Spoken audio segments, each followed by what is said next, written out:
अरावली पर supreme court में सुनवाई होनी थी और सुनवाई हुई। अरावली की परिभाषा पर स्वतः संज्ञान का ये मामला था। 21 जनवरी तक सुप्रीम कोर्ट ने स्टे लगा दिया है उस फैसले पर, जिसमें बहुत सी अहम बातें थी लेकिन विवाद का कारण बन गई। सुप्रीम कोर्ट ने केंद्र समेत 4 राज्यों से जवाब भी मांगा। 20 नवंबर के फैसले पर सुप्रीम कोर्ट ने रोक लगा दी है। हाई लेवल कमेटी गठित करने के भी निर्देश दिए जा चुके हैं। अब इस कमेटी को बहुत सी बातों को तय करना है। 100 मीटर की बात आ रही थी और साथ ही आशंका जताई जा रही थी कि माइनिंग अब ज्यादा हो जाएगी। हालांकि केंद्र सरकार ने स्पष्ट किया था कि जो कहा जा रहा है या जो विपक्ष कह रहा है वो भ्रामक जानकारी है। असल में ऐसा नहीं है कि ये फैसला आ गया और उसे मंजूर कर लिया गया तो अरावली की पहाड़ियों का यहाँ पर खनन होगा या खनन की लगातार परमिशन दी जाएगी, ऐसा नहीं है।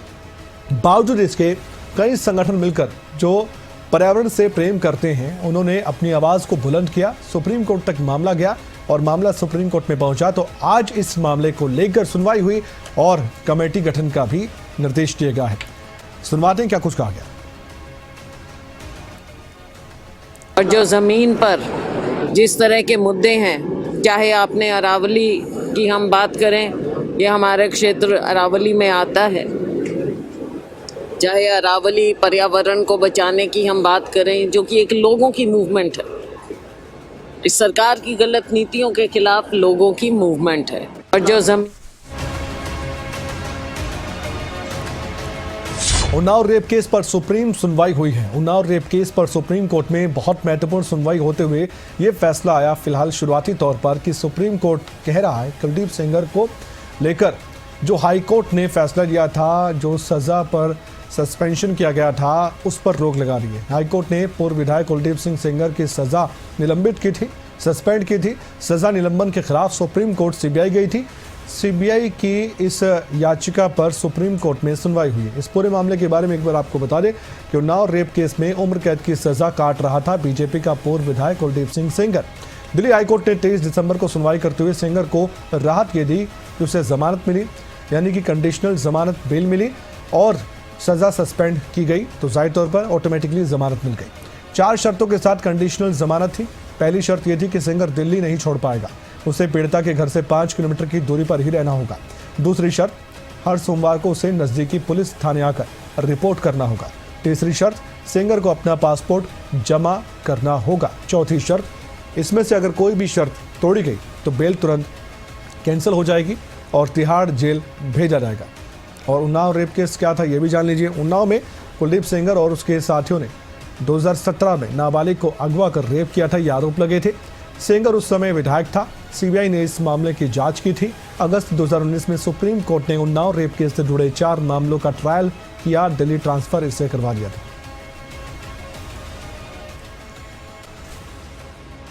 जब ये 15 लाख रुपए कोर्ट को दे सकते हैं तो ये 5 लाख रुपए देके मेरे भाई को मरवा नहीं सकते हैं। बहुत पैसे वाला है, इसकी जितनी प्रॉपर्टी है ना सब पे इंक्वायरी बैठाई है। स्कूल बना है, सब गरीबों को भगा के, आप गरीबों को भगा के सब मार डंडे से सारा स्कूल बनवा रखा है। इनकी पूरी कबरी की जाए, सारी की जाए, इनकी प्रॉपर्टी इल्लीगल है सारी। और इनको फांसी होना चाहिए। जितने हमारे पति के हत्यारे हैं सबको फांसी होना चाहिए। चाचा को झूठे झूठे मुकदमाओं में फंसा रखा है। तारीख पे हमारी बहन की झूठी आवाज एआई द्वारा बना के फेसबुक पे डाली जा रही है। हम क्यों बोलेंगे जो गलत है वो गलत है ना सर। झूठी रिकॉर्डिंग झूठी एआई द्वारा बनाई जा रही। आज की टेक्नोलॉजी इतनी आगे चली गई है, कुछ भी हो सकता है। एआई के द्वारा हमारी आवाज कॉपी करके उनके हमारे अगेंस्ट बुलवा के ये बोला जा रहा है कि रेप नहीं किया। अगर रेप न किया होता तो प्रूफ होता, प्रूफ हुआ है तब उसको जेल हुई है। आपको सुरक्षा और बढ़ा देनी चाहिए। हमारे पास सुरक्षा मेरे बच्चों के पास नहीं। इनके वकील कहते थे 9 सिक्योरिटी, इनके वकीलों ने मेरी सिक्योरिटी हटा के आज मेरे को धमकी देते हैं। मेरे घर में गुंडे आते, दिल्ली में गुंडे मारने के लिए गए थे 4 बार। वीडियो है कि हमारे घर पे गुंडे भेजे गए हैं, सारी वीडियो है, ले लो आप लोग। मेरे बच्चे होते हुए भी गुंडे आए। जब उन सारे लोगों ने ऊपर से आवाज दी कौन हो तो वो गाड़ी लेके भाग गए। जब सिक्योरिटी के होते हुए गुंडे आ सकते तो आप सोचिए अब हमारी फैमिली को कितना खतरा है। हम अपने घर से बाहर निकलते तो बहुत सोच पर हमारे बच्चों को सिक्योरिटी दे। दिल्ली सरकार, यूपी सरकार मेरे बच्चों को देखभाल के लिए सिक्योरिटी चाहिए। मेरे देवर का लड़का, मेरा देवर अंदर है, देवर मेरा बच्चा पढ़ने जाते, दो मेरे देवर का बेटा है, मेरा बेटा है, मेरे बच्चे हैं। इनको एकदम सेफ रखा जाए, इनको सिक्योरिटी दी जाए मेरे बच्चों को। हाँ, हमारे पापा तो है नहीं, हमारे पापा को उन लोगों ने मार दिया और जिन लोगों ने हमारे पापा को मारा वो जेल के बाहर है, गांव में घूम रहे हैं, हमको लोगों को धमकी देते हैं। जेलों पर हैं। चाहिए नौकरी वगैरह भी आपको? नौकरी मेरे बच्चों को, पीड़िता को दिया जाए। एक बच्चे, मेरा बच्चा अबे पढ़ लिख रहा है, उसको भी सोचा जाए, उसको बच्चे को, मेरे बच्चे के बारे में। पहले तो हमें हमारे भाई को सिक्योरिटी, हमारे चाचा के लड़के और हमारे भाई को सिक्योरिटी दी जाए, क्योंकि वो बहुत जरूरी है। ये बहुत पावरफुल है, ये कुछ भी कर सकते हैं। बाहुबली है ये, बाहुबली। सुप्रीम कोर्ट मेरे बच्चों को हमारे साथ मौजूद है। करेगी। क्या कहेंगे आंटी जी?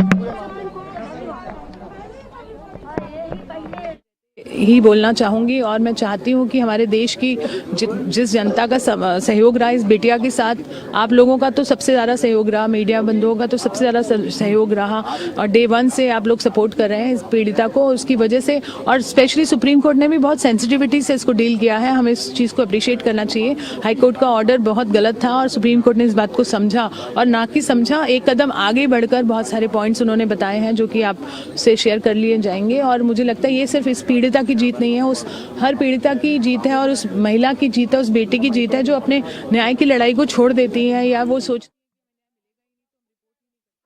सुप्रीम कोर्ट पर धन्यवाद से खुश है। केवल 2 जजों ने मेरे साथ गलत किया था, आज सुप्रीम कोर्ट ने मेरे साथ बहुत अच्छा किया। एक अपना पति खोए बैठी है वो इंसान, उसके बच्चों को हिसाब मिलना चाहिए। लगता है कि आजीवन कारावास बरकरार रहेगा अब जब सीबीआई के थ्रू जो हाईकोर्ट से रिलीफ मिली थी एक्यूज्ड को, तो उसमें अभी आज सुप्रीम कोर्ट को मैं धन्यवाद देना चाहूँगा, पीड़िता धन्यवाद देना चाहती है। पूरे देश की संवेदना सुनी सुप्रीम कोर्ट और अभी उस ऑर्डर पे स्टे लग गया है और सुप्रीम कोर्ट सख्त आवाज में ये मतलब आदेश दे दिया है निचली कोर्टों में कि अभी किसी भी मामले में उस अपराधी को जेल से बाहर नहीं निकाला जाएगा। और जो ये ऑर्डर है उस पर स्टे है। अपोजिशन को उसमें काउंटर एफिडेविट फाइल करने का टाइम मिला है और तब तक के लिए उसको किसी भी मामले में छोड़ा नहीं जाएगा, बाहर नहीं निकाला जाएगा। ये सुप्रीम कोर्ट का आदेश है और स्टे है हाईकोर्ट का ऑर्डर। अभी तक के लिए जो इंटरिम प्रोटेक्शन में राहत मिला है उसके लिए हम लोग संतुष्ट हैं। आगे भी सुप्रीम कोर्ट से पूरी न्याय की उम्मीद है, न्यायपालिका पे भरोसा है पीड़ित परिवार को और पूरे पीड़िता को। From what I've just heard that Sengar has been given 2 weeks to respond. So I'm just waiting to still hear what happened inside because I was doing it other. Oh. So stay has been granted. How do you react to this? Well, I think we are hopeful now that things will move and we're very hopeful that justice will be given to the Unnao victim. आगे बढ़ते हैं। दिग्विजय सिंह के बयान पर सियासत गर्म है। कांग्रेस नेता दिग्विजय सिंह के बयान पर प्रतिक्रिया आई है। यूपी सरकार के मंत्री ओम प्रकाश राजभर का बयान था कि दिग्विजय सिंह अनुभवी नेता है और ओपी राजभर ने कहा दिग्विजय ने जो कहा वो सही बयान दिया। आरएसएस के लोग धरातल पर काम कर रहे हैं, कांग्रेस के लोग केवल दिल्ली में काम करते हैं। मजे मजाए नेता हैं, अनुभवी नेता हैं, मुख्यमंत्री रहे हैं। जो बयान उन्होंने दिया है तो वो सही बयान दिया है कि उनका कहने का तर्क ये है कि आरएसएस के लोग धरातल पे काम कर रहे हैं पार्टी को बढ़ाने के लिए। इस नाते उन्होंने प्रशंसा की है। कांग्रेस के लोग दिल्ली में काम करते हैं, धरातल पे काम नहीं करते। वो कमरे में बंद होकर के कमरे से सरकार बनाना चाहते हैं। ये दुर्गति के कारण है। तो लोग सच को सच कहने की आदत नहीं है। कुछ लोग हैं धरती पर जो सच को सच कहते हैं। तो माननीय दिग्विजय सिंह ने जो कहा है वो सच कहा है। सोनीपत को नायब सौगात मिली है। सोनीपत को मुख्यमंत्री नायब सिंह सैनी ने कई बड़ी सौगात दी है। खरगोदा में विकास रैली को संबोधित कर रहे थे मुख्यमंत्री नायब सिंह सैनी। हरियाणा विकास में आगे बढ़ रहा है, ये उनका दावा था। साथ ही कहा कि बिना खर्ची पर्ची के नौकरियां दी जानी। गोहाना को जिला बनाने का एक सवाल उनके सामने आया। अब ऐसे में उनकी तरफ से क्या कहा गया, मैं 3 बयान उनके सुनाऊंगा एक एक करके। उन्हीं बयानों में आपको गोहाना जिला बनेगा या नहीं बनेगा, कोई संभावना है कि नहीं है, वो जवाब जरूर मिल पाएगा। और दिल्ली चौक के सौंदर्यकरण की बात हमारे पवन जी ने की है, इस चौक का सौंदर्यकरण किया जाएगा, इसकी मैं घोषणा करता हूं। और साथ ही इन्होंने कहा है कि खरखौदा में मुख्य पार्क बनाया जाए, मैं इसके लिए भी 8 करोड़ रुपया जारी करता हूं। खरखौदा शहर में एक मुख्य पार्क बनाया जाएगा। साथियों, खरखौदा में पवन जी ने कहा है कि स्टेडियम का रेनोवेशन किया जाए, यहाँ इस खरखौदा में स्टेडियम का रेनोवेशन किया जाएगा, इसके लिए 3.5 करोड़ रुपया मैं आज जारी करता हूं। और पवन जी ने कहा है कि खरखौदा में कूड़े के निपटान के लिए, उसकी रिसाइकलिंग के लिए एक प्लांट यहां पर बनाया जाए, इसकी भी बनाने की घोषणा करता हूं। और इसके ऊपर 8 करोड़ 37 लाख रुपए का खर्चा आएगा।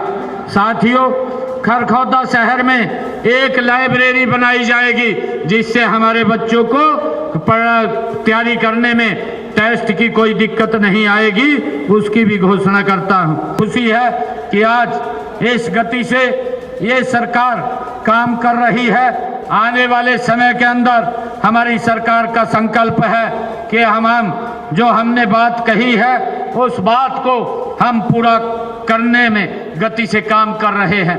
साथियों, हमने 2 लाख इस 5 साल के अंदर नौकरी देने की बात कही थी।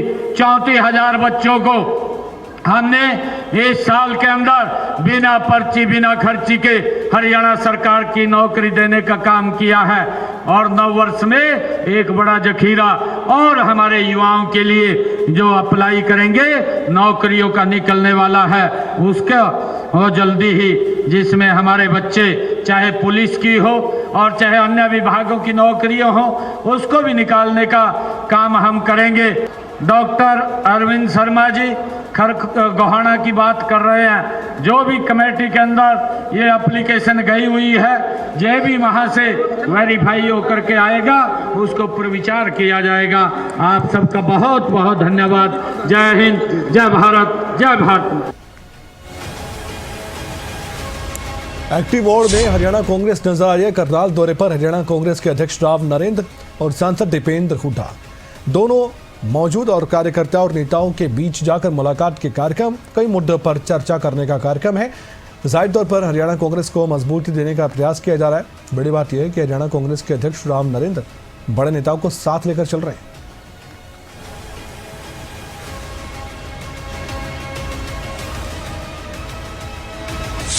कांग्रेस सांसद की बात करते हैं। कुमारी सैलजा का सरकार पर सीधा निशाना। भिवानी से खबर यह आई कि कांग्रेस सांसद कुमारी सैलजा ने एक बयान दिया, जिसमें उन्होंने कहा कि कांग्रेस ने आज़ादी के लिए लड़ाई लड़ी थी, अब संविधान बचाने की लड़ाई लड़ रही है। सरकार की गलत नीतियों से अरावली बचाने की मुहिम शुरू हुई।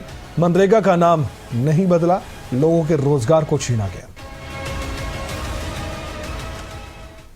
जमीन, जिस तरह के मुद्दे हैं, चाहे आपने अरावली की हम बात करें, ये हमारे क्षेत्र अरावली में आता है, चाहे अरावली पर्यावरण को बचाने की हम बात करें, जो कि एक लोगों की मूवमेंट है।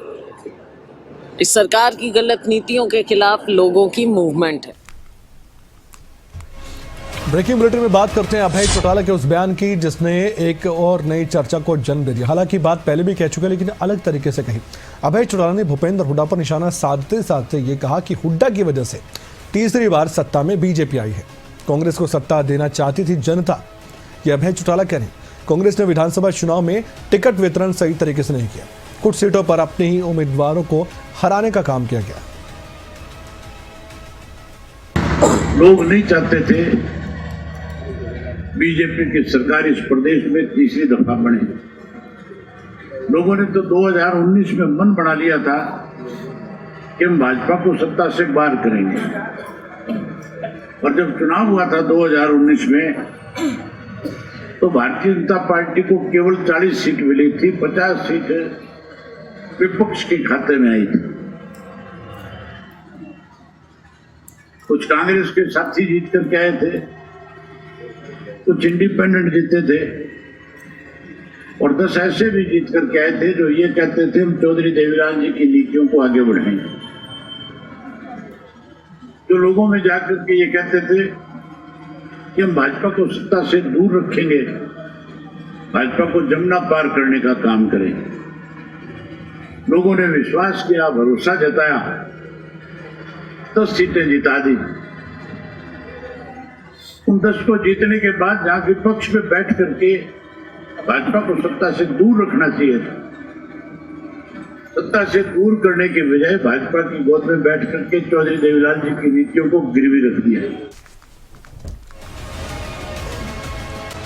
सुरक्षा मुद्दे पर डीजीपी की दो टूक। करनाल से खबर यह आई कि डीजीपी ओपी सिंह ने अधिकारियों के साथ समीक्षा बैठक बुलाई। बैठक के बाद डीजीपी ओपी सिंह ने बयान दिया कि सिक्योरिटी कोई तमाशा नहीं है, खतरे के आकलन और फील्ड रिपोर्ट के आधार पर सुरक्षा मिलेगी। शौकिया तौर पर पुलिस पीछे लगाने वालों पर कार्रवाई होगी। एक्सटॉर्शन कॉल पर भी डीजीपी ने बयान दिया और कहा कि हम अपराधियों को चेतावनी देते हैं। सिक्योरिटी देना लेना कोई तमाशा नहीं है, ये बड़े मतलब सोच विचार के और इंटेलिजेंस इनपुट के आधार पर किया जाता है। तो जिला स्तर पर एसपी जो हैं और जो डीसीपी सीपी हैं वो हालात का मुआयना करते हैं, सीआईडी की रिपोर्ट लेते हैं और जिसको थोड़ा भी खतरा है ना कि हम पूरी कवर देते हैं। बाकी जो लोग इसको, अब कल ही पानीपत का फोटो मैंने देखा था कि जैसे एक तो 4 गनमैन ले लिए इन्होंने फटाफट, और जैसे गनमैन मिला सारे विजिटर बुला लिए, उनको बुके दे रहा है और दोनों गनमैन खड़े होकर फोटो खिंचवा रहे हैं। हमने इन चारों को सस्पेंड करो, ये सिक्योरिटी ड्यूटी तो दे नहीं रहे हैं। तो ये जो शौकिया पुलिस अपने पीछे लगाना चाहते हैं तो वो बिल्कुल नहीं, जिनको पहले दे रखा है उसे वसूली भी करेंगे कि पैसे भरो जी। तो जिनको जेन्युइन खतरा है उनको पूरी प्रोटेक्शन है, जिनको नहीं है तो आप कहोगे कि मैं उनको दूं। आप पुशअप के साथ सर लोगों को मैसेज देते रहते हैं, तो हेल्थ को लेकर कोई मैसेज? नहीं, पुशअप कोई तमाशा नहीं है, मैं कोई इन्फ्लुएंसर नहीं हूँ। हमारा जीविकोपार्जन जो है सोशल मीडिया से नहीं हो रहा है। मैं स्टेट का डीजीपी हूँ। तो स्टेट के डीजीपी को की ड्यूटी बनती है कि पब्लिक डिस्कोर्स को सेव करे। जैसे मैं लिखता हूँ सवेरे कि प्रदेश में शांति रहे, तो लोग विश्वास करते हैं कि इस काम में लगे हुए हैं, इनको सारी चीज की जानकारी है। ये अगर कहते हैं कि शांति है मतलब शांति है, फिर कहते हैं हमारा लक्ष्य ये है कि अगले 24 घंटे शांति रहे। फिर जो मुझे लगता है कि ये पुलिस ने ये एक्टिविटी की है लोग जाने, लेकिन एक्सटॉर्शन कॉल तो मोस्टली बकवासी है। आप अगर सुने इनके एक्सटॉर्शन की भाषा जो है तो भिखारी की तरह गिड़गिड़ाते हैं कि भाई साहब हमारा भी ख्याल कर लो, हमारा भी देख लो। ये कोई थ्रेट है? तो मोस्टली तो ये बकवासी है। लेकिन हम इनकार नहीं करते हैं कि गैंगस्टर हैं, हमें 11 पकड़ के लाए और बाहर हैं, ऑपरेट कर रहे हैं वो सारे जी। और आप देखेंगे समाज का एक तबका जो है वो वायलेंट होगा, वो हमको सोचेगा कि हम जो लड़ाई झगड़े धमका उमका के इसी से जीविकोपार्जन करें, इसी से हमारा भौकाल मचा रहे, ऐसे लोग होंगे। लेकिन कहाँ हम और कहाँ वो। 70,000 की फोर्स है, लेटेस्ट वेपनरी है, सारी ताकतें हमारे पास है, वो गिनती विनती के हैं। तो अभी उनको वहां से पकड़ के तो ला ही रहे हैं। जो यहाँ लास्ट माइल डोमिनेशन है, आप देखें कि थाना क्षेत्र में कौन आदमी अगले 7 दिन के अंदर इस तरह की एक्टिविटी कर सकता है, हम एग्रेसिवली एंटिसिपेट करते हैं। जो जेल से बाहर हैं उनके पीछे लगते हैं, तो जेल में उनको जाके चेक करते हैं। तो हमारी पुलिस ने थाना स्तर पर और जिले स्तर पर सारे इलाके को छान मारा। वो सारे आदमी जो इस तरह की गतिविधि में संलिप्त हो सकते थे उनको उठा उठा के जेल भेजा। 4,500 के ऊपर जो हथियारबंद और गिरोहबंद लोग थे वो जेलों में आज की डेट में। जो बाहर है हमने 200 के ऊपर से बेल कैंसिल करवाया। तो जो उनकी मारक क्षमता है ना जी ग्राउंड लेवल पर, उसको हम कुंद करने में लगे हुए। हमारा 360 डिग्री एंड टू एंड है। उनकी प्रॉपर्टी अटैच कर रहे हैं, LOC इशू करवा रहे हैं, RCN इशू करवा रहे हैं। एक सनसनीखेज वारदात सामने आई है। हरियाणा के हांसी में दिल दिला देने वाली ये घटना है। युवक राकेश ने पत्नी सीमा को लेकर ये जानकारी मिली कि उसकी हत्या कर दी। हत्या के लिए तेज धार हथियार का इस्तेमाल किया गया। राकेश नाम के शख्स ने हत्या के बाद आत्महत्या भी कर ली। पड़ोसियों को सुबह घर में शांति न होने पर शक हुआ। पुलिस और फॉरेंसिक टीम मौके पर पहुंची। घटनास्थल का जायजा लिया गया, साक्ष्य जुटाए गए, शव पोस्टमार्टम के लिए भेजे गए। दंपत्ति की 2 बेटियां अनाथ हो गई।